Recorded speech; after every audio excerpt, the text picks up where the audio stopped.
Hello दोस्तों, welcome back. My name is Shankar और आप देख रहे हैं हमारा अपना channel Shankara education for all. तो दोस्तों, इस एक्सक्लूसिव लेक्चर सीरीज में लेके आया हूँ सेकंड चैप्टर जिसका हेडिंग है सॉल्यूशंस। इस चैप्टर के बारे में थोड़ी सी बात करते हैं तो सीईटी में ये चैप्टर का वेटेज है 4 to 6 marks. Without option minimum 4 marks का आपको अटेम्प्ट करना ही है, विद ऑप्शन आप मैक्सिमम 6 मार्क्स का अटेम्प्ट कर सकते हो, यानी एग्जाम में आता है। वही मैं बात करूंगा दोस्तों सीईटी में, तो सीईटी में 3 to 4 क्वेश्चन का वेटेज है। मिनिमम आपको 3 क्वेश्चन मिलेंगे, मैक्सिमम 4 भी मिल सकते हैं। तो इस लेक्चर 1 में क्या देखने वाले हैं, तो देखो जरा, लेक्चर 1 में हम बात करेंगे इंट्रोडक्शन एंड डेफिनेशन वाला पार्ट जो बोर्ड के लिए इंपॉर्टेंट होता है। टाइप्स ऑफ सॉल्यूशन जो सीईटी का एक क्वेश्चन देके जाता है। सॉल्युबिलिटी एक इंपॉर्टेंट टर्म है जिसके बारे में थोड़ा सा डिटेल में पढ़ना है, उसको कौन कौन से फैक्टर्स अफेक्ट करते हैं। एंड उन्हीं में से एक फैक्टर प्रेशर, जिस पे मेरे को हेनरीज लॉ नाम से एक टॉपिक मिलता है जो बड़ा इंपॉर्टेंट है। फिर साथ में हम थोड़े से पीवाईक्यू पढ़ेंगे और आगे बढ़ेंगे। तो दोस्तों शुरुआत करते हैं इस चैप्टर के इंट्रोडक्शन पार्ट से, और पहला ही हेडिंग जो मेरे पास आता है डेफिनेशन वाला, उसको लेके आगे बढ़ेंगे। तो देखना, मेरे पास कुछ डेफिनेशन आते हैं, कुछ वर्ड्स आते हैं, उन वर्ड्स को थोड़ा डिटेल में सीखते हैं। तो अगर मैं आप में से किसी भी लोग को आंसर पूछ लूं कि sir what is mean by solution, तो मोस्ट ऑफ द स्टूडेंट को जूनियर क्लासेस से ही ये बात पता है कि सॉल्यूशन की अगर मैं डेफिनेशन लिखता हूं तो solution is a homogeneous mixture. Homogeneous mixture, homogeneous mixture है। किस किस चीजों का मिक्सचर है सर? होमोजेनियस यानी जो थरोली मिक्स हुआ है, जिसको हम हैंड पिकिंग से इजीली सेपरेट नहीं कर सकते हैं। होमोजेनियस मिक्सचर किसका? सोल्यूट एंड सॉल्वेंट का। सोल्यूट एंड सॉल्वेंट, तो आसान सा डेफिनेशन है, the homogenous mixture of solute and solvent is called as solution. लेकिन सर अब सोल्यूट क्या और सॉल्वेंट क्या? एक मिसकंसेप्शन थोड़ा सा स्टूडेंट्स में मुझे नोटिस होता है कि स्टूडेंट्स को लगता है कि सॉल्यूशन हमेशा लिक्विड ही होना चाहिए। ऐसी कोई जरूरी बात नहीं है। सॉल्यूशन का overall nature can be solid, can be liquid, can be gas. तो सॉल्यूशन कुछ भी हो सकता है। कंडीशन है वो होमोजेनियसली मिक्स होना चाहिए। जिन भी चीजों से बना है, कौन कौन सी चीजें? Solute and solvent. अब वो सॉलिड भी हो सकता है, लिक्विड भी हो सकता है, गैस भी हो सकता है। दूसरा मिसकंसेप्शन मैं स्टूडेंट्स में जो नोटिस करता हूँ कि सोल्यूट एंड सॉल्वेंट वर्ड अगर सुना तो हमेशा स्टूडेंट को लगता है कि सॉल्वेंट लिक्विड वाला पोर्शन होना चाहिए और सोल्यूट जो है वो सॉलिड या फिर बाकी जो भी हो। ऐसा कोई भी जरूरी नहीं है। तो सर डेफिनेशन पढ़ो और एकदम क्लियर कर लो इस आसान से टॉपिक को। याद रखना, एक होमोजेनस मिक्सचर जो सोल्यूट एंड सॉल्वेंट से बना है, दो या दो से ज्यादा चीजों से बना है, तो उसमें से हमेशा जो लेसर इन क्वांटिटी रहेगा, लेसर इन क्वांटिटी, क्वांटिटेटिवली जो कम रहेगा, वो हमेशा क्या रहेगा सर? मेरे पास सोल्यूट रहेगा। और उन दो या दो से ज्यादा में से वो वाला एक ओनली कंपोनेंट जो लार्जर इन क्वांटिटी है, मोर इन क्वांटिटी है, उसको ही हमें क्या बोलना है? सॉल्वेंट। मतलब सर एक सॉल्यूशन में मैक्सिमम सॉल्वेंट कितने पॉसिबल? एक, जिसकी सबसे ज्यादा क्वांटिटी है। सोल्यूट कैन बी टू और मोर, जिनकी क्वांटिटी सॉल्वेंट के कंपैरिजन में कम है। तो डेफिनेशन वाला पार्ट क्लियर है। आगे बढ़ते हैं। किसी भी चीज को अगर पढ़ाई करना है, स्टडी करना है, तो सबसे पहले करो सर उसको क्लासिफाई, और based on the physical states of solute and solvent. Physical state solid है, लिक्विड है कि गैस है। तो मेरे पास टोटल 9 कॉम्बिनेशन बनते हैं, यानी सॉल्यूशन के टोटल 9 प्रकार है। कैसे सर? तो ध्यान से देखिएगा। सबसे पहले मैं क्या करता हूं, मैं सोल्यूट को लॉक करता हूं, यानी लिमिटेड रखता हूं, हमेशा सॉलिड ही रखता हूं, और चेंज करता हूं सॉल्वेंट। कभी मैं सॉल्वेंट को लिक्विड लेता हूं, सॉलिड लेता हूं, गैस लेता हूं। तो 3 सॉल्यूशन बन गए, solid liquid, solid solid and solid gas. अब मैं क्या करता हूं, दूसरे सेट में सोल्यूट को लिक्विड लॉक कर देता हूं, लॉक यानी फिक्स कर देता हूं, और सॉल्वेंट चेंज करता हूं। तो मेरे पास और 3 कॉम्बिनेशन बने, लिक्विड लिक्विड, लिक्विड सॉलिड और लिक्विड गैस। इतना ही नहीं सर, अब मैं लास्ट में क्या करता हूँ, सोल्यूट को गैस लॉक कर देता हूँ, यानी हमेशा सोल्यूट तीनों बार में गैस ही लेता हूँ। सॉल्वेंट में कभी मैं लिक्विड लूंगा, सॉलिड लूंगा, गैस लूंगा। मतलब ऐसे मेरे पास, इधर है मेरे पास सोल्यूट और इधर है मेरे पास सॉल्वेंट। तो क्या क्या बने? तो मैंने सॉलिड लॉक किया, तो solid solid, solid liquid, solid gas, 3 बन गए। फिर मैंने सोल्यूट को क्या कर लिया, लिक्विड ले लिया, फिर liquid solid, liquid liquid and liquid gas. And similarly last type में मेरे पास और क्या टाइप के सॉल्यूशन बनते हैं, तो मैं इधर क्या कर लेता हूं, इसको जो है है ना? एक और कैटेगरी में ले लेता हूँ। ओके, लास्ट कैटेगरी में क्या करता हूँ मैं, वापस 3 कॉम्बिनेशन बनाता हूँ जिसमें मेरे पास सोल्यूट गैस रखता हूँ, फिर वापस gas solid, gas liquid and gas gas. ऐसे मेरे पास टोटल 9 जो है वो सॉल्यूशन बन जाते हैं।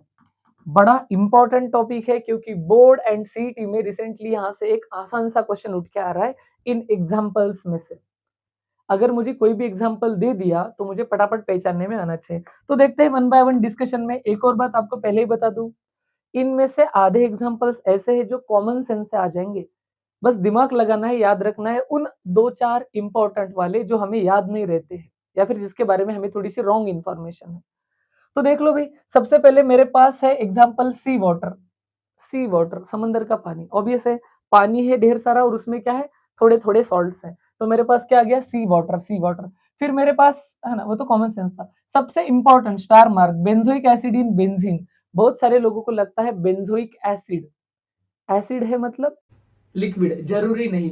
Benzoic acid white crystalline solid होता है, तो benzoic acid in benzene is and benzene liquid, तो सॉलिड इन लिक्विड का एग्जांपल है। Sugar in water, again common sense, sugar solid होता है, वाटर लिक्विड होता है।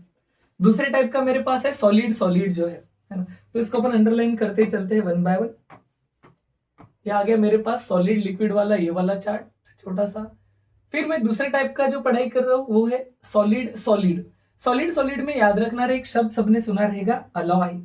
अलॉय ये वर्ड जब भी मैं सुनता हूं तो मुझे समझ में क्या आता है, अलॉय मिक्सचर ऑफ 2 और मोर मेटल्स, जिसको जबरदस्ती या एक्सीडेंटली मिक्स किया जाता है क्यों, डिजायर्ड प्रॉपर्टीज वाले मेटल बनाने के लिए, अलॉय। तो अगेन दोनों सॉलिड सॉलिड है, ब्रास एंड ब्रॉन्ज एग्जांपल है। One of the again important जिसको मैं छोटा सा स्टार मार्क लगाऊंगा वो है थर्ड एग्जांपल अपना, और वो है सर सॉलिड गैस। बहुत सारे लोगों को अगर मैंने एग्जांपल पूछा आयोडीन इन एयर क्या है, तो समझ में नहीं आता कि आयोडीन क्या होता है। तो आपको बता दूं, अगर आयोडीन प्योर फॉर्म में है तो वो पर्पल क्रिस्टल्स के फॉर्म में होता है, सॉलिड के फॉर्म में होता है। तो सॉलिड इन एयर, आयोडीन को हवा में स्टोर किया जाता है या फिर हवा में अगर रख दो तो जो भी मिक्सचर है वो सॉलिड इन गैस है। फिर मेरे पास एक और स्टार मार्क एग्जांपल वाला नेक्स्ट आता है, वो है गैसोलीन। गैसोलीन से लोगों को क्या समझ में आता है, गैस वगैरह कुछ है, तो गैस इन लिक्विड ऐसा कुछ बोलते हैं, बिल्कुल नहीं। तो याद रहे लिक्विड इन लिक्विड का एग्जांपल है। फिर मेरे को बोलेगा कोई सर गैसोलीन होता क्या है, तो gasoline is nothing but petroleum products या फिर केरोसिन पेट्रोलियम का जो भी मिक्सचर है जिसमें अलग अलग हाइड्रोकार्बन है, वो गैसोलीन है। वो लिक्विड इन नेचर होते हैं, उनमें से जो ज्यादा क्वांटिटी है वो सॉल्वेंट ले लो, जो कम क्वांटिटी है वो सॉल्वेंट ले लो, लेकिन दोनों होते हैं मेरे पास लिक्विड। तो स्टार मार्क है gasoline. Ethanol in water, again common sense है, इथेनॉल लिक्विड है, वाटर भी लिक्विड है। फिर मेरे पास आता है नेक्स्ट वाला एग्जांपल लिक्विड सॉलिड का, तो उसको भी ध्यान से देखो रे। मतलब मेरे पास लिक्विड यानी कम क्वांटिटी वाला सोल्यूट है और सॉलिड देखो सॉल्वेंट है, ऐसा भी होता है। अमलगम्स नाम से हम लोगों ने कुछ कंपाउंड सुने। अमलगम तब होते हैं जब मर्क्यूरी, जो कि रूम टेम्परेचर पे लिक्विड मेटल है, तो ये लिक्विड अलग अलग मेटल्स के साथ फ्यूज हो जाता है। मर्क्यूरी की क्वांटिटी कम है तो वो सोल्यूट है और बाकी वाले जो मेटल्स है वो सॉल्वेंट है। तो ये liquid in solid, mercury liquid होता है और बाकी मेटल सॉलिड होते हैं, वहां से याद रखना है। फिर मेरे पास लिक्विड गैस का नेक्स्ट एग्जांपल, ये भी स्टार मार्क है क्योंकि क्लोरोफॉर्म CHCl3, CHCl3 क्लोरोफॉर्म, ये लिक्विड इन नेचर होता है। लोगों को समहाउ गैस वगैरह लगता है, असल में क्लोरोफॉर्म प्योर जो रहता है वो लिक्विड होता है, उसको नाइट्रोजन में स्टोर करते हैं। तो ये जो मिक्सचर बन गया, chloroform liquid, nitrogen gas, liquid gas solution. Again gas, अब मैं सोल्यूट लेके चलता हूं, तो गैस लिक्विड में याद रखना कार्बोनेटेड वाटर या कार्बोनेटेड ड्रिंक्स जो भी है, तो उसमें लिक्विड होता है, उसमें CO2 को प्रेशर से भरा जाता है। CO2 की क्वांटिटी कम है तो वो सोल्यूट है और वाटर या फिर उस सॉल्यूशन जो है वो लिक्विड है, गैस इन लिक्विड। फिर H2 इन पैलेडियम को भी याद रखना। हाइड्रोजन गैस को अगर मुझे स्टोर करना है तो नेचुरली पॉसिबल नहीं होता, तो मैं इन जनरल पैलेडियम के जो भी है पाउडर फॉर्म, यानी बहुत छोटे छोटे जो भी है ना क्रिस्टल्स बोलूंगा मैं, वो लेता हूँ पैलेडियम मेटल के, और फिर उस पे इसमें स्टोर किया जाता है, यही होमोजेनस मिक्सचर बन जाता है। लेकिन अगेन हाइड्रोजन गैस है और पैलेडियम मेटल सॉलिड है, तो gas in solid. Gas in gas का एग्जांपल कॉमन सेंस है, अपने आसपास जो भी सराउंडिंग में है हवा, जिसका 78% मैक्सिमम कंटेंट नाइट्रोजन है और अराउंड 21% ऑक्सीजन है, ऑर्गन जैसी बाकी गैसेस भी होती है। तो इस क्लासिफिकेशन से बड़े आसान से क्वेश्चन आपको नजर आएंगे और रिसेंट पीवाईक्यूज आपके सामने, रिसेंट जस्ट पीछे वाले। What type of solution is iodine in air? Again iodine purple colour का सॉलिड है, एयर तो सॉलिड इन गैस हो गया। अगेन देखना कार्बोनेटेड वाटर, कार्बोनेटेड वाटर मतलब क्या भरा है इसमें? CO2, तो गैस है, वाटर लिक्विड है, तो मेरे पास आंसर आएगा गैस इन लिक्विड। इतने आसान एमसीक्यू क्या है।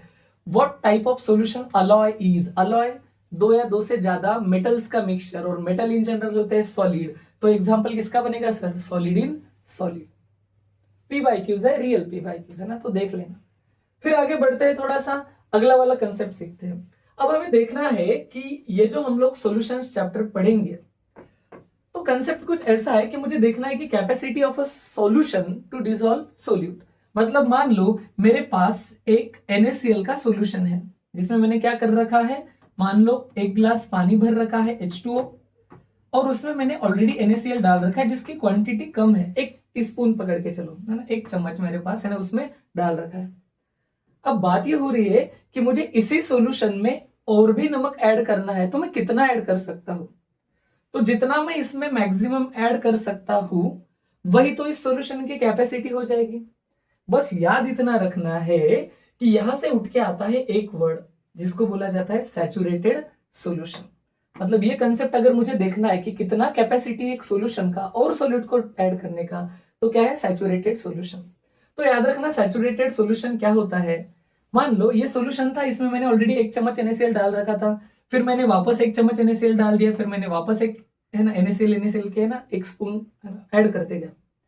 अब ऐसा हो गया कि एक लिमिट बाद इसमें जो NaCl डालने पे डिसॉल्व हो रहा था, वो डिसॉल्व होना बंद हो गया और वो नीचे जमा हो रहा है। जो भी मैं एक्स्ट्रा ऐड कर रहा हूं ना, वो नीचे जमा हो रहा है। मतलब अब ये जो यहाँ पे सॉल्यूशन अवेलेबल है, यहाँ पे जो सॉल्यूशन अवेलेबल है, अब वो कैसा बन चुका है? सैचुरेटेड। उसकी सोल्यूट को डिसॉल्व करने की कैपेसिटी खत्म हो गई। सो डेफिनेशन क्या है, तो जरा ध्यान से देखना डेफिनेशन क्या है ना। A solution in which maximum amount of solute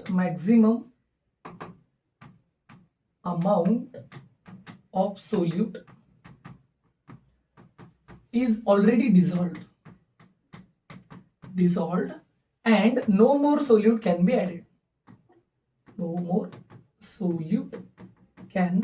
be added.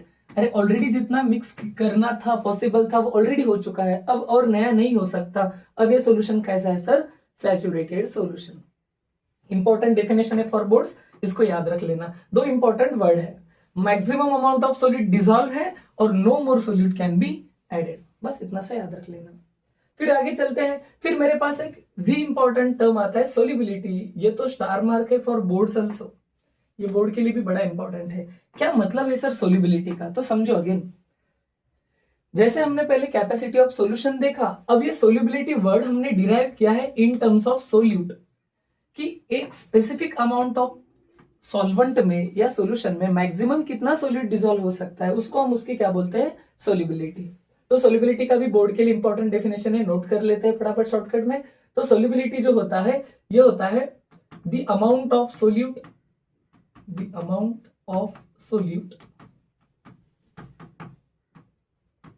that can be added in a specific amount of, ये फिक्स करना पड़ेगा, specific amount of solvent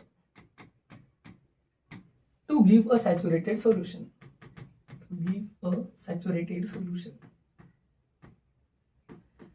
एक सैचुरेटेड सॉल्यूशन देने के लिए एक स्पेसिफिक अमाउंट ऑफ सॉल्वेंट में मैं मैक्सिमम कितना सोल्यूट ऐड कर सकता हूं, इसको मैं बोलूंगा उसकी सॉल्युबिलिटी। इसका यूनिट क्या रहेगा रे? तो ऑब्वियस है, अमाउंट ऑफ सब्सटेंस को हम मोल में कैलकुलेट करते हैं, तो हम इसको मोल पर लीटर का यूनिट दे सकते हैं, स्टैंडर्ड यूनिट। इतने मोल इन इतने लीटर ऑफ पानी डिसॉल्व हो गया, वो उसकी सॉल्युबिलिटी है। इस सॉल्युबिलिटी को कुछ फैक्टर्स अफेक्ट करते हैं, nature of solute and solvent, effect of temperature and effect of pressure. ये तो बहुत ही ज्यादा इंपॉर्टेंट पॉइंट्स है कि कौन कौन से जो फैक्टर है वो मेरे सोल्युबिलिटी को अफेक्ट कर सकते हैं। वन बाय वन देखते हैं, ये भी बड़े इंपॉर्टेंट है, बोर्ड के लिए बड़े इंपॉर्टेंट है। तो सबसे पहला पॉइंट मुझे आता है nature of solute and solvent. हम लोगों ने कभी से है ना सुन रखा है like dissolves like, junior classes से हम ये सुनते हैं लाइक डिसॉल्व्स लाइक, है ना, सेम सेम चीजें मिक्स हो जाती है, एक दूसरे को मिक्स कर पाती है।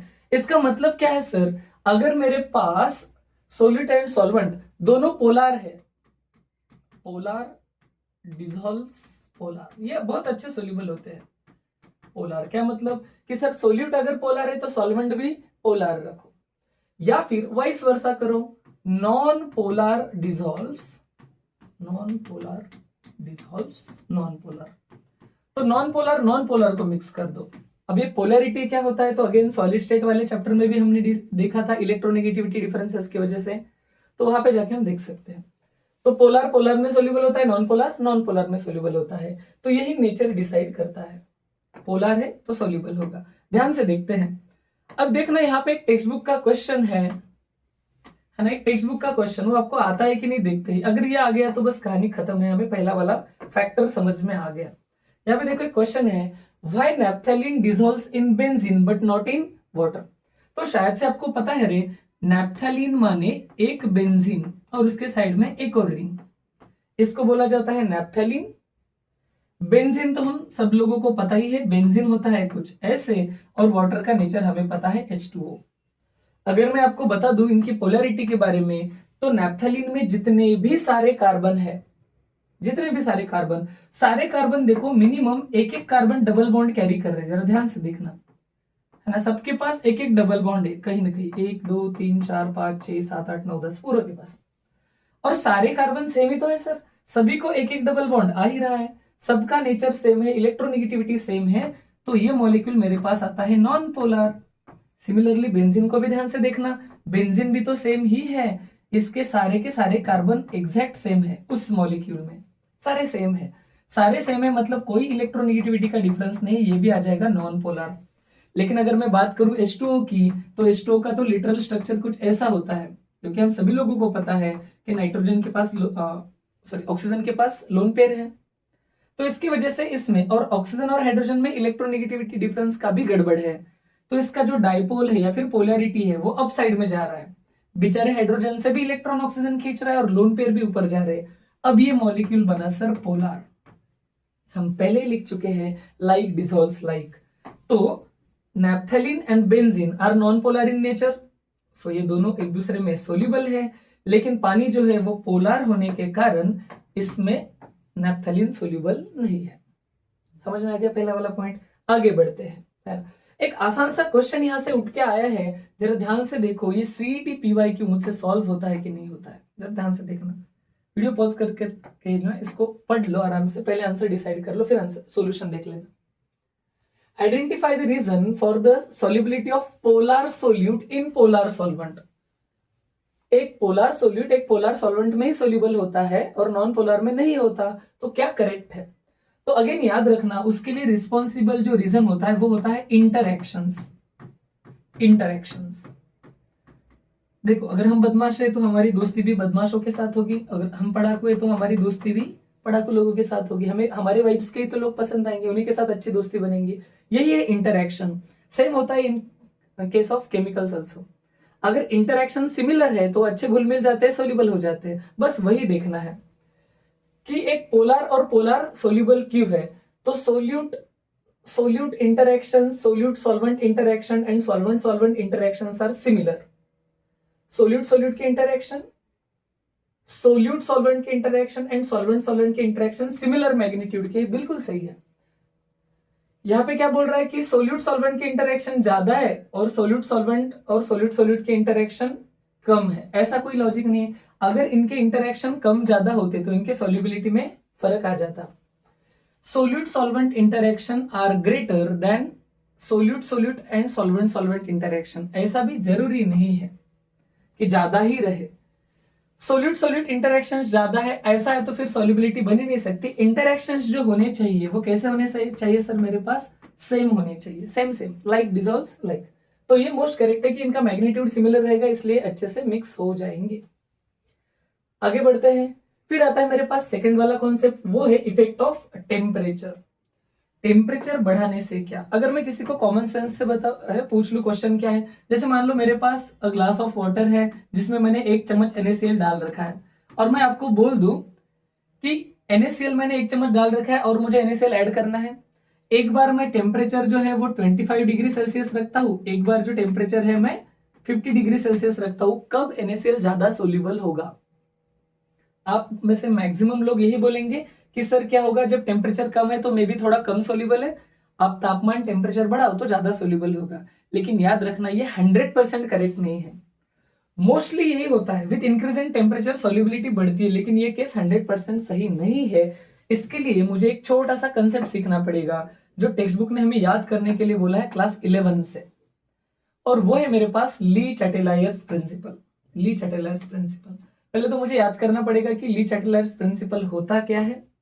तो मैं आपको थोड़ा सा क्लास 11 का इक्विलिब्रियम चैप्टर याद दिला दूं। उसमें कुछ ऐसा है कि मान लो अगर मेरे पास A गिव्स B, ये कुछ रिवर्सिबल प्रोसेस है, और इस प्रोसेस में अगर मैं या तो टेम्परेचर या तो प्रेशर या तो कॉन्सेंट्रेशन, इन तीनों में कोई अगर चेंज करता हूं तो रिएक्शन, देखो एरो से तो पता चल रहा है रिएक्शन फॉरवर्ड भी जा सकती है, बैकवर्ड भी जा सकती है, आगे भी पीछे भी कहीं भी जा सकती है। तो आपने इन तीनों में से कोई चेंज किया तो रिएक्शन तो कहीं भी जा सकती है, लेकिन रिएक्शन उधर जाएगी। Reaction will tends to the direction, ऐसे डायरेक्शन में जाएगी, to the direction in which the change will be minimized,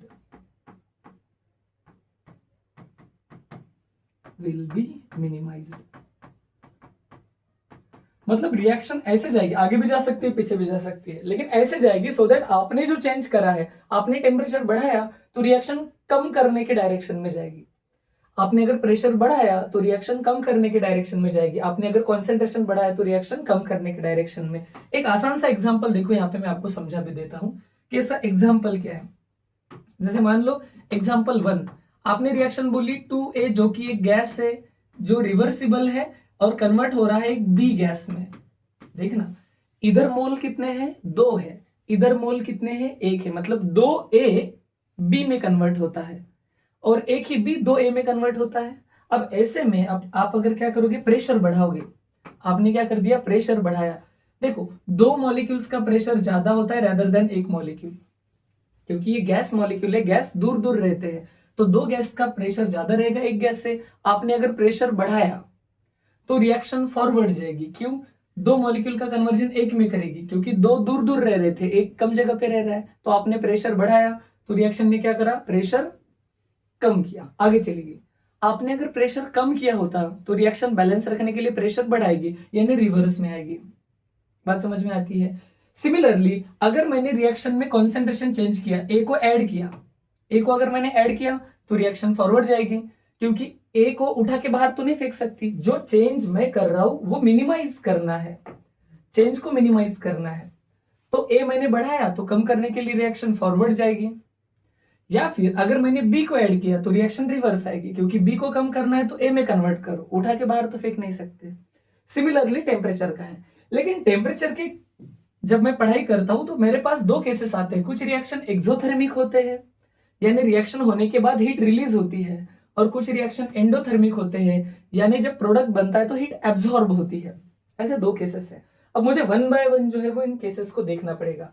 जैसे मान लो मैं केस 1 लेके चलता हूं, केस 1, और वो क्या है sir, exothermic reaction. Exothermic reaction, exothermic reaction है मतलब क्या है, जैसे मान लो मेरे पास ए था जो कि एक सोल्यूट था, मैंने सॉल्वेंट में डाला और वो सोल्यूबल हो गया, तो ए मेरे पास क्या बन गया, एक्वस बन गया, है ना। ए में मैंने डाल दिया पानी। ये जो भी रिएक्शन था ये एक्सोथर्मिक था। एक्सोथर्मिक मतलब रिएक्शन आगे जाने से टेम्परेचर बढ़, हीट रिलीज हो रहा है ना। एक्सोथर्मिक मतलब टेम्परेचर बढ़ रहा है, क्या करने से, आगे जाने से। मतलब जब ए सोल्यूबल हो रहा है तो एक्सोथर्मिक रिएक्शन है, टेम्परेचर बढ़ रहा है। अब मैंने क्या कर दिया, ऑन इंक्रीजिंग टेम्परेचर, मैंने क्या कर दिया, इंक्रीजिंग टेम्परेचर कर दिया, टेम्परेचर बढ़ा दिया। देखो ली चैटलर प्रिंसिपल बोलता है जो चेंज मैंने किया वो रिएक्शन कम करेगी। मैंने टेम्परेचर बढ़ाया, रिएक्शन क्या करेगी, रिएक्शन है ना, रिएक्शन देखते हैं। तो रिएक्शन क्या करेगी, रिएक्शन टेम्परेचर को कम करने का सोचेगी, है ना, रिड्यूस करने का सोचेगी, है ना, बैलेंस रखने के लिए। एक कॉमन सेंस है कि ए अगर सॉल्युबल होने से रिएक्शन का टेम्परेचर बढ़ रहा था, इसी का मतलब ए अगर इनसॉल्युबल हो रहा है, रिएक्शन अगर रिवर्स जा रही है, तो वो एंडोथर्मिक होती है। जो हीट ए एक्वस होने में रिलीज कर रहा था, वही अगर इनसॉल्युबल हो गया, ये रिवर्स आ गया, तो हीट को क्या करेगा, वो एब्जॉर्ब कर लेगा, उल्टा बराबर। तो रिएक्शन टेम्परेचर कम करेगी। एक्सोथर्मिक का मतलब होता है आगे जाने से टेम्परेचर बढ़ रहा है, इसी का मतलब होता है पीछे जाने से टेम्परेचर कम हो रहा है। तो रिएक्शन क्या हो जाएगी, देयरफॉर रिएक्शन क्या हो जाएगी, रिएक्शन हो जाएगी रिवर्स, रिएक्शन विल रिवर्स। अब रिएक्शन रिवर्स हो गई तो कहानी खत्म। अरे रिएक्शन रिवर्स हो गई मतलब ये जो सॉल्युबल बन रहा था वो इनसॉल्युबल हो रहा है, वापस सॉलिड हो रहा है। इसका मतलब देयरफॉर सॉल्युबिलिटी जो है वो सॉल्युबिलिटी क्या हो रहा है सर, डिक्रीजेस हो रहा है, सॉल्युबिलिटी कम कम हो रहा है। याद रहे नोट्स में अप हेड एरो यानी इंक्रीजेस समझ जाओ, डाउन हेड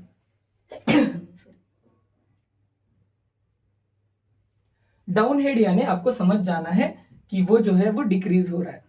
तो ऐसा कुछ है। फिर ये वाली तो केस हो गई, यानी कंक्लूजन ये है कि एक्सोथर्मिक रिएक्शन में टेम्परेचर बढ़ाने से सॉल्युबिलिटी घटती है ना। फाइनल कंक्लूजन लिखवा दूंगा। फिर मेरे पास नेक्स्ट जो दूसरा केस होता है sir, case two. Case two में क्या होता है, मेरे पास एंडोथर्मिक रिएक्शन होते हैं। एंडोथर्मिक यानी एक्सोथर्मिक के अपोजिट। यानी कि सर अब की बार जो मेरे पास है, अगर मान लो मेरे पास बी है जो कन्वर्ट हो रहा है सी में, बी गिव्स सी, ये रिएक्शन एंडोथर्मिक है। इसका मतलब ये रिएक्शन जब आगे जा रहा है तो हीट को एब्जॉर्ब कर रहा है, सराउंडिंग को ठंडा कर रहा है। इसका मतलब टेम्परेचर जो है वो डिक्रीज हो रहा है। अब अगेन ऐसे में अगर आपने क्या कर दिया, टेम्परेचर इंक्रीज कर दिया, है ना, मैं दोनों बार टेम्परेचर इंक्रीज की बात कर रहा हूं। ऐसे में आपने अगर टेम्परेचर इंक्रीज किया तो रिएक्शन क्या करेगी, देयरफॉर रिएक्शन क्या करेगी, टेम्परेचर को कम करने की कोशिश करेगी, है ना। मैंने टेम्परेचर इंक्रीज किया, ये यहां से केस शुरू हुई। ये जो था ये एंडोथर्मिक का मीनिंग है, बी गिव्स सी होने पे ओवरऑल टेम्परेचर कम होने वाला है, ये एंडोथर्मिक का मतलब। अब मैंने टेम्परेचर इंक्रीज किया तो रिएक्शन टेम्परेचर डिक्रीज करना चाहेगी। डिक्रीज किधर जाने से हो रहा है, एंडोथर्मिक का मतलब ही होता है जब बी सी में कन्वर्ट होता है तब जाके टेम्परेचर कम होता है। अब आपने टेम्परेचर बढ़ाया, रिएक्शन को कम करना है, मतलब ऑब्वियस है आगे ही जाना है। इससे क्या हो गया, बी का कन्वर्जन सी में ज्यादा हो गया। इससे क्या हो जाएगा, एंडोथर्मिक रिएक्शन है तो टेम्परेचर क्या हो जाएगा, टेम्परेचर हो जाएगा कम।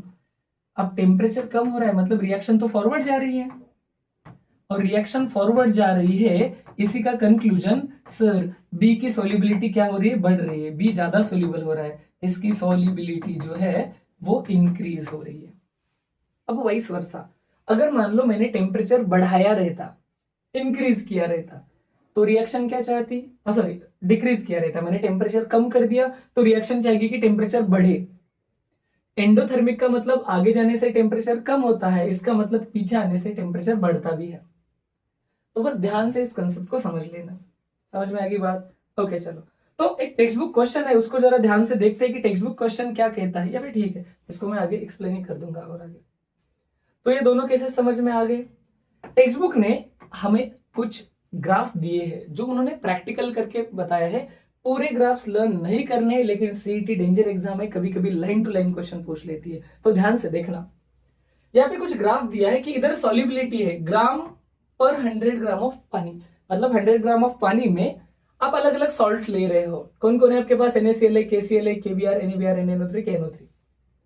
इनमें से आप देख रहे हो कि जैसे जैसे मैं टेम्परेचर 0 से 20, 20 से 40, 60, 80, 100 करता हूं, सॉल्युबिलिटी पे क्या असर आ रहा है। तो 0 डिग्री पे कोई 50 ग्राम सोल्यूबल है, कोई 100 ग्राम, कोई 150 ग्राम, ऐसे कुछ है। तो जैसे जैसे टेम्परेचर बढ़ाऊंगा सोल्यूबिलिटी पे क्या असर होता है मुझे चेक करना है।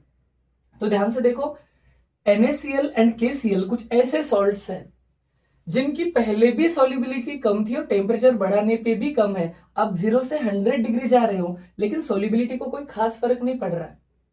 ये हो गया केस 1, इनको कोई खास फर्क नहीं पड़ रहा है।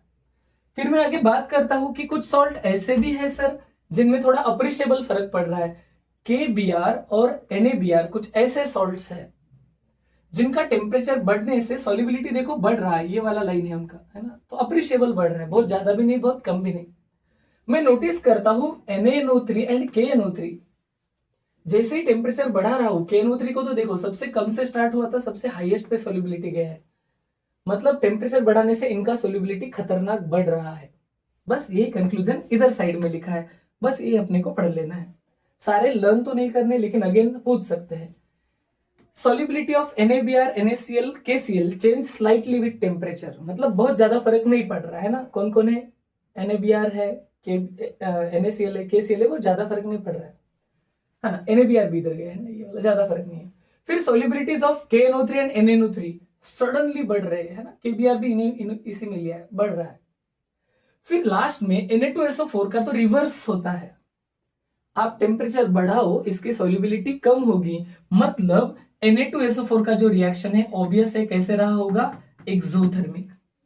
मतलब Na2SO4 जैसे ही सॉल्युबल होता है हीट रिलीज होती होगी, अब आप और टेम्परेचर बढ़ाओगे तो हीट कम करने के लिए इसकी सॉल्युबिलिटी तो कम हो जाएगी, और यही लास्ट ईयर सीईटी का PYQ है।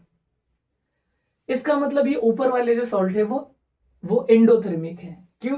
क्योंकि ये एंडोथर्मिक इस लॉजिक से है क्योंकि जब ये रिएक्शन आगे जा रहा है, ये सोल्यूबल हो रहे, तो टेम्परेचर कम होता होगा।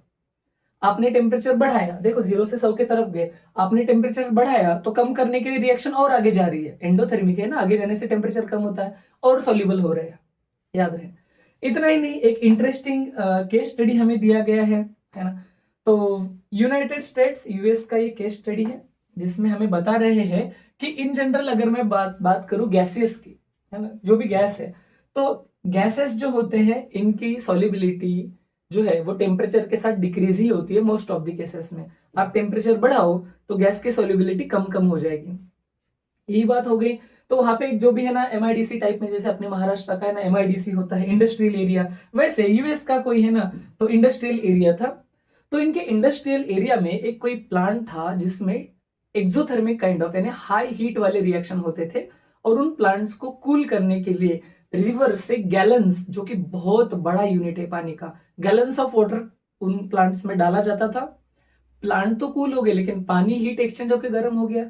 ये पानी ठंडा होने से पहले ही सीधा ये लोग क्या करते थे, रिवर में छोड़ देते थे। अब इससे ये हो गया कि पानी में पहले ही ऑक्सीजन बहुत कम सोल्यूबल होता है, उतने में ही एक्वेटिक लाइफ सरवाइव करती है। अब टेम्परेचर बढ़ने से तो सोल्यूबिलिटी और भी कम हो गई। सोल्यूबिलिटी कम होने की वजह से वहां पे लाखों जो एक्वेटिक एनिमल्स थे जो कि कोल्ड ब्लडेड है, मतलब टेम्परेचर बढ़ने के साथ खुद का जो बॉडी टेम्परेचर है एडजस्ट नहीं कर पाए, उनकी डेथ हो गई। एक तो गर्म पानी की वजह से, ऊपर से ऑक्सीजन की सोल्यूबिलिटी भी कम हो गई। तो ऐसा एक केस है, और अगेन ये केस हमें स्टडी के लिए दिया है, मतलब ये सिर्फ लाखों नहीं, ये पूरे एक्वेटिक वहां के जो भी सिस्टम है, इकोसिस्टम, उसको डैमेज करने वाला कंसेप्ट था। और आगे बढ़ेंगे अपन और देखेंगे, यहां से आया था जो PYQ, उसको देखेंगे। Which from the following ionic solids exhibits decrease in solubility in water with increase in temperature? मतलब ऐसा कौन सा केस है जिसमें आप क्या करोगे, टेम्परेचर इंक्रीज करोगे तो सॉल्युबिलिटी डिक्रीज होती है। तो ये एकमेव केस, एकमेव एग्जांपल हमारे टेक्स्ट बुक में Na2SO4 दिया है, तो अब ये से वही इसका आंसर है Na2SO4। तो ये वाला हो गया इसका केस।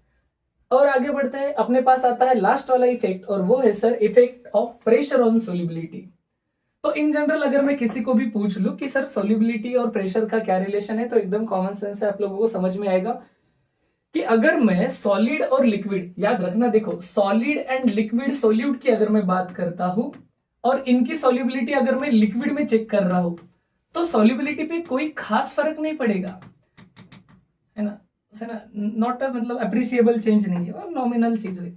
तो इसमें अगर आप लोग क्या करो, सॉलिड लिक्विड, सॉलिड को लिक्विड में डाल दो, प्रेशर बढ़ाओ कम करो कम करो, एनीवे सॉल्युबिलिटी पे कोई ज्यादा फर्क नहीं पड़ रहा है। लेकिन अगर मैं बात करता हूं गैसेस की, अगर मैं गैसेस की बात करता हूं इन लिक्विड्स में, तो सॉल्युबिलिटी जो होता है वो डायरेक्टली प्रोपोर्शनल टू प्रेशर होता है। आप जितना प्रेशर बढ़ाओगे उतना सॉल्युबिलिटी बढ़ेगा, गैस का सॉल्युबिलिटी है।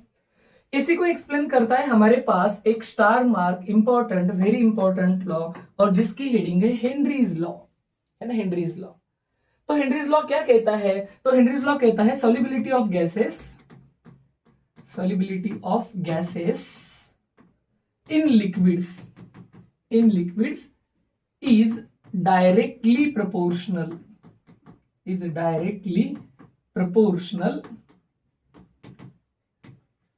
to the pressure applied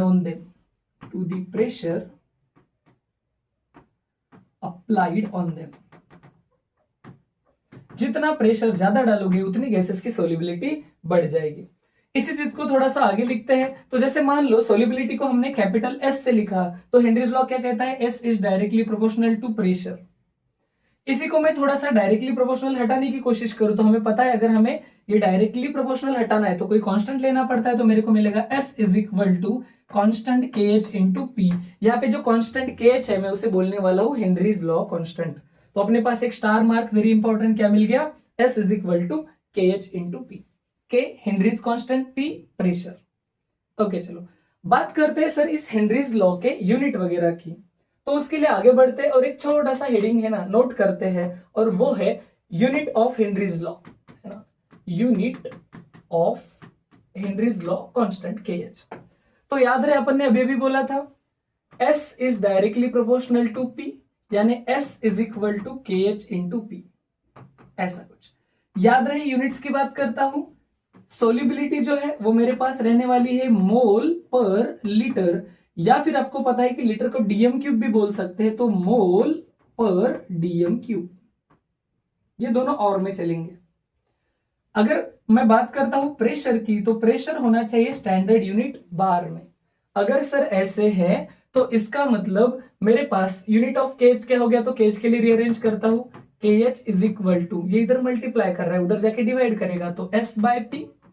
solubility का यूनिट क्या था रे, मोल पर डीएम क्यूब, मोल पर डीएम क्यूब, और प्रेशर का यूनिट था बार। अब ये बार ऊपर जाएगा तो बार इनवर्स हो जाएगा, तो यूनिट क्या मिलता है मुझे, मोल पर डीएम क्यूब पर बार, ऐसा मुझे यूनिट मिल जाएगा। तो ये होता है अपने KH का यूनिट, याद रख लेना, ये भी CET PYQ है। अच्छा, यहीं पे टेक्स्ट बुक ने एक और लाइन दी है कि मैं KH को कुछ और तरीके से डिफाइन भी कर सकता हूं। कैसे, अगर मान लो मेरे पास प्रेशर है ना, अगर मैंने क्या बोल दिया कि प्रेशर जो है वो बराबर 1 बार है, 1 बार ही प्रेशर है, तो इसका मतलब क्या हो गया, P की जगह पे 1 लिख सकता हूं, तो उस हिसाब से KH क्या हो जाएगा, KH हो जाएगा S/1 यानी कि S। तो हेनरीज लॉ को हम सॉल्युबिलिटी भी डिफाइन कर सकते हैं जब प्रेशर कितना होना चाहिए, 1 bar. So Henry's law constant is defined as the solubility when pressure is 1 bar. तो याद रहे, और आगे बढ़ते हैं, इस पे कुछ न्यूमेरिकल भी सॉल्व करते हैं बड़े आसान से, है ना। अच्छा, एक और चीज, एक छोटा सा टॉपिक हम लोग थोड़ा डिस्कस करते हैं कि कुछ गैसेस है जो एक्सेप्शन दिखाते हैं मुझे हेनरीज लॉ से। देखो हेनरीज लॉ क्या कहता है, solubility is directly proportional to pressure. इसका मतलब सर तो आप प्रेशर बढ़ाओ सॉल्युबिलिटी बढ़ेगी, प्रेशर बढ़ाओ सॉल्युबिलिटी बढ़ेगी, लेकिन कुछ ऐसा भी होता है कि कुछ गैसेस में आप प्रेशर जितना बढ़ा रहे हो उतनी सॉल्युबिलिटी बढ़ती ही नहीं है। मतलब डायरेक्टली प्रोपोर्शनल में कुछ गड़बड़ हो रही है। अब क्या गड़बड़ हो रही है, कुछ गैसेस पहले से ही ज्यादा सोल्यूबल होते हैं क्योंकि उन गैस का पानी के साथ इंटरेक्शन होता है। अब वो पहले से ही ज्यादा सोल्यूबल है तो आप प्रेशर बढ़ाओ तो उनकी सोल्यूबिलिटी उतनी नहीं बढ़ेगी जितनी हम एक्सपेक्ट कर रहे हैं। तो बस gases like NH3CO2 do not obey Henry's law.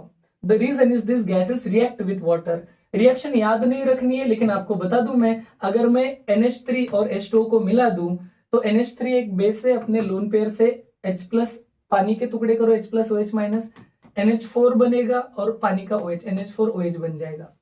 Similarly अगर मैं बात करता हूं कार्बन डाइऑक्साइड की, इसको अगर मैं पानी में डाल दूं तो कार्बन डाइऑक्साइड पानी के साथ रिएक्ट करके कार्बोनिक एसिड H2CO3 बनाता है। अगेन ये रिएक्शन मुझे याद तो नहीं रखने हैं, लेकिन ये दोनों गैसेस पहले से ही सोल्यूबल है, इनके कारण आप प्रेशर बढ़ाने पे सोल्यूबिलिटी उतना नहीं बढ़ता है। इसके अलावा आप लोगों को एक और ऐसे ही इंफॉर्मेटिव सेंटेंस टेक्स्ट बुक बता रहा है, वो क्या है तो जरा ध्यान से देखो। ये टेक्स्ट बुक क्या इंफॉर्मेशन दे रहा है, इसको जरा ध्यान से देखते हैं ना, क्या इंफॉर्मेशन हमें दे रहा है। तो हम बोल रहे हैं कि O2 जो है ऑक्सीजन, जिसकी सॉल्युबिलिटी जो है वो पानी में बहुत कम होती है, टेम्परेचर बढ़ाने पे और भी कम होती है, लेकिन ये जो ऑक्सीजन की सॉल्युबिलिटी है वो ब्लड में एक्सीडिंगली हाई है, जरूरत से ज्यादा ही हाई है, बहुत ज्यादा। तो हम लोगों को पता है कि इसके लिए रिस्पॉन्सिबल है हमारे ब्लड में प्रेजेंस हीमोग्लोबिन, जिसको हम शॉर्टकट में HB बोलते हैं। हीमोग्लोबिन जो रेड ब्लड सेल के सरफेस पे होता है, उसके पास कुछ तो भी होता है कॉल्ड एज बाइंडिंग साइट, यानी पकड़ने वाले हाथ, जो क्या करते हैं, ऑक्सीजन को बाइंड करते हैं। एक हीमोग्लोबिन 4 ऑक्सीजन के साथ बाइंड कर सकता है। ये कॉम्प्लेक्स बनता है, वैसे लर्न नहीं करना है। एक हीमोग्लोबिन 4 O2 के साथ बाइंड बनता है। अब ये बाइंड करता है यानी पकड़ के रखता है, इसके कारण सॉल्युबिलिटी ज्यादा है। ये भी CET PYQ है। करते हैं भाई एक छोटा सा न्यूमेरिकल सॉल्व, फिर करते हैं एक छोटा सा PYQ सॉल्व और खत्म करते हैं सेशन को। तो सॉल्युबिलिटी क्वेश्चन ध्यान से पढ़ना, रे गिवन समझ में आना बहुत जरूरी है। गिवन समझ में आता है तो आधा क्वेश्चन वहीं पे सॉल्व है। The solubility of N2 gas in water at 25 degree Celsius and 1 bar is that much. मतलब सबसे पहले तो मुझे इसका इंफॉर्मेशन दे रहा है, सॉल्युबिलिटी कितना है सर, 6.85 इंटू 10⁻⁻4 यूनिट मोल पर लीटर। फिर मेरे को प्रेशर दे रखा है, प्रेशर कितना दे रखा है, 1 बार दे रखा है रेडीमेड। फिर ऐसा कुछ टेम्परेचर की इस फॉर्मूला में जरूरत नहीं, लेकिन 25 डिग्री सेल्सियस दे के रखा है। उसने ए में पूछा है मुझे हेनरीज कांस्टेंट, हेनरीज कांस्टेंट, और इसके लिए मैं अपना आसान सा फॉर्मूला यूज करूंगा। कह रहे आसान सा फॉर्मूला, आसान सा फॉर्मूला है S = KH × P। अब उन्होंने पूछा है KH, तो KH क्या हो जाएगा, S/P। तो ये हो जाएगा S/P। KH हो जाएगा मेरे पास S/P। अब मैं इसको वापस सॉल्व करने की कोशिश करता हूं, तो ध्यान से देखो, है ना, कुछ ऐसे। क्या क्या दिया है, क्या क्या पूछा है, ध्यान से देखो। Therefore KH = S कितना दिया है, 6.85 इंटू 10⁻⁻4 अपॉन ये कितना दिया है, 1। इसका यूनिट था मोल पर लीटर, इसका यूनिट था बार। ये बार ऊपर आ जाएगा तो बार इनवर्स। तो KH क्या मिल गया मेरे को, 1 से तो डिवीजन कुछ मतलब ही नहीं है। 6.85 इंटू 10⁻⁻4 यूनिट क्या है, मोल पर लीटर पर बार। वही तो यूनिट था, अपन ने 2 मिनट पहले डिराइव किया था। तो ये आ गया पहला वाला answer, KH Henrys law constant हमने फाइंड कर दिया। अब आगे क्या पूछ रहा है, तो उसके लिए आगे का क्वेश्चन पढ़ रखते हैं। उसके लिए क्वेश्चन का सेक्शन पढ़ते हैं B। हेनरी लॉ कांस्टेंट तो आ गया। Molarity of N2 gas dissolve in water under atmospheric condition. देखो याद रखो, हमें सिर्फ N2 का पूछ रहा है, पहले पूरे एयर का था, जो भी सॉल्युबिलिटी उसमें हो रहा था ना। अब जो है वो N2 gas dissolve in water under atmospheric conditions when partial pressure of N2 in atmosphere is उतना। चेंज किया था, पहले जो नॉर्मल प्रेशर था वो 1 बार था। अब मेरे पास सिर्फ नाइट्रोजन निकालना है, तो नाइट्रोजन का प्रेशर कितना था, इतना था। अगेन, अरे सर ये जो वर्ड यूज कर रहा है ना, molarity of N2 gas dissolve, अरे ये तो सॉल्युबिलिटी का डेफिनेशन है, कितने मोल्स सॉल्युबल हैं। तो इसका मतलब वो पूछना चाहते हैं सॉल्युबिलिटी ऑफ N2 बताओ, तो वही फॉर्मूला है KH × P। ओके, KH हमने अभी भी सॉल्व कर रखा है ना। तो KH जो मिला है मेरे को, ये मिला है इनटू प्रेशर। तो KH अभी भी सॉल्व किया, 6.85 इंटू 10⁻⁻4 इंटू प्रेशर कितना दे रखा है, तो वो दे रखा था इस केस में 0.75 बार। अगेन आपको बता दूं, तो इसका जो यूनिट था पहले वाले का, वो था मोल पर लीटर पर बार, और इसका था बार। तो बार और पर बार तो कैंसिल हो गया, जो भी आंसर आएगा इसका मल्टीप्लीकेशन कर लेना। मैं डायरेक्टली आप लोगों को शो करता हूं, जो टेक्स्ट बुक में दिया है ना, मैच करने के लिए रखा है, मल्टीप्लीकेशन कर लेना। वो मेरे पास फाइनल आंसर मिलेगा 5.138। देखो 5 पॉइंट समथिंग आ गया तो भी आपका चल जाएगा, इंटू 10⁻⁻4। ये बार और उसका बार इनवर्स तो कट ही गया, बचा मोल पर लीटर। आसान सा काम है, आसान सा क्वेश्चन है, कैलकुलेशन थोड़ा कॉन्फिडेंटली और फटाफट विद इन टाइम सॉल्व कर लेना।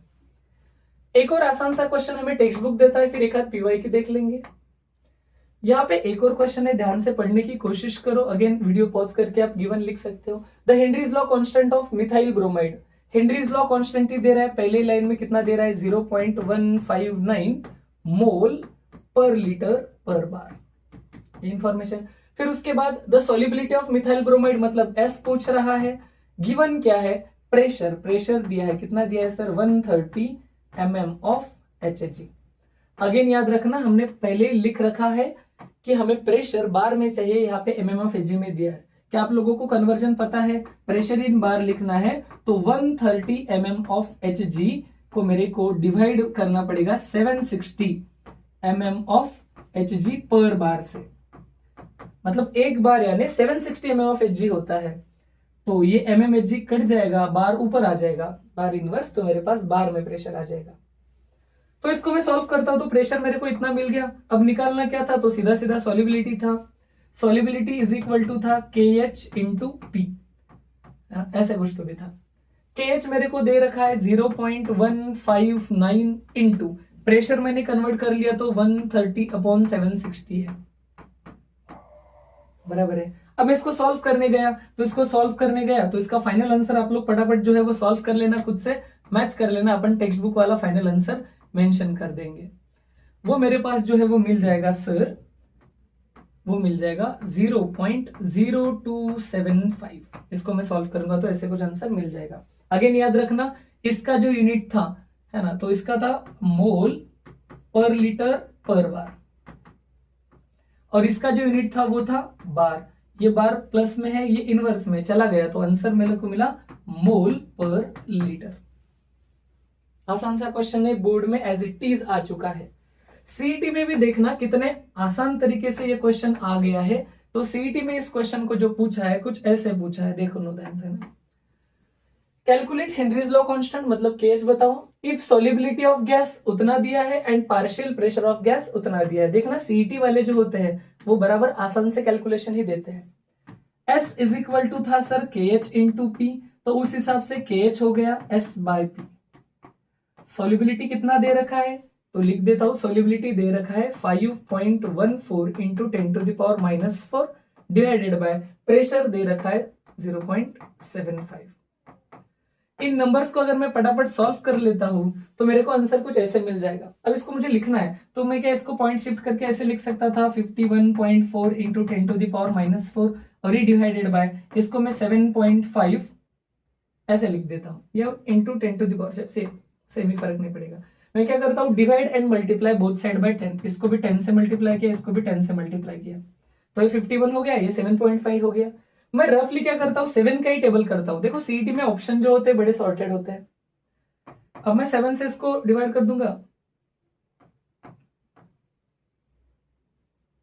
तो मेरे पास कुछ ऐसा मिलेगा, इधर है ओके 7.3। बहुत रफ सॉल्व कर लिया तो इंटू 10⁻⁻4 के आसपास, तो 7 पॉइंट समथिंग के आसपास जो भी आंसर है। 7 तो नहीं, ये 7.5 था, बड़ा नंबर था, तो आप थोड़ा प्रिसाइज सॉल्व कर लेना, आराम से आपका आंसर मैच हो जाएगा आराम से। 7 से थोड़ा सा कम, क्योंकि मैंने इसको सीधा 7 लिया था तो आंसर थोड़ा ज्यादा आ गया, इसको बड़ा लूंगा तो आंसर थोड़ा सा छोटा मिल जाएगा। तो क्लियर कट है, आपको आंसर कुछ ऐसे मिल जाएगा, है ना। अगर क्रॉस चेक करना है ऐसे वाले क्वेश्चन में तो आपको ट्रिक भी बता दूं। आपका जो भी आंसर आ रहा है ना, ये वाला आंसर देखो, इन दोनों को डिवाइड करने पे आंसर मिला था, तो वाइस वर्सा आप क्या कर सकते हो, मल्टीप्लाई करके भी देख सकते हो कि क्या सच में आंसर मैच होता है। आप किससे डिवाइड करने वाले थे, 7.5 से ना, 7.5 से इसको मल्टीप्लाई करो, ये आंसर मिलना चाहिए, तो वो करेक्ट है। तो ऐसे आसान से क्वेश्चन एग्जाम में आ रहे हैं। देखो भाई, हमें पेशेंस रख के पढ़ाई करनी पड़ेगी, तभी जाके कुछ होने वाला है। न्यूमेरिकल प्रैक्टिस खुद करनी पड़ेगी। जो कैलकुलेशन कभी मैंने स्किप भी कर दिया तो आपको खुद, जब तक आंसर मैच नहीं होता, मैक्सिमम स्टूडेंट की ये भी गलती होती है कि वो गिवन लिखते हैं और फिर अभी जैसे मैंने वीडियो लेंथ कम करने के लिए डायरेक्ट आंसर लिया था लास्ट 2 क्वेश्चन का, आप लोग क्या करते हो, उसको डायरेक्ट आंसर लिख देते हो, छोड़ देते हो, फाइनल एग्जाम में कभी आंसर मैच नहीं होगा। तो ये चीज भी आपको करनी है। बहुत सारे आपके दोस्त है जो है ना, मे भी पढ़ाई कम कर रहे होंगे या फिर डिस्ट्रैक्टेड है, तो अगर आपको बोलते हैं कि चलो भाई ना मस्ती करते, ये करते वो करते हैं, तो उसके लिए 2 शब्द सुना देता हूँ, है ना। तो फिर याद रखना आप लोग थोड़ा सा, है ना। तो आपके दोस्त बोलेंगे भाई देखो बाहर मौसम कितना सुहाना है, देखो है ना, ऐसा है वैसा है, फेस्टिवल चल रहे हैं, हम जाते हैं वो करते हैं। लेकिन आपको पता है कि अगर हम लोग डेडिकेशन रखेंगे नहीं, थोड़ा सा पेशेंस रखेंगे नहीं, तो जो बहुत अच्छा करियर देने वाला कॉलेज सीटी एग्जाम, बोर्ड एग्जाम हमें आ रहा है, उसमें अच्छा स्कोर बनेगा नहीं। तो आप बड़ा प्यारा जवाब उनको देते हो, मुझे फुर्सत ही कहा मैं मौसम सुहाना देखूं, मुझे फुर्सत ही कहा मैं मौसम सुहाना देखूं, मैं पढ़ाई से निकलूं तो जमाना देखूं, है ना। Thank you class, stay connected.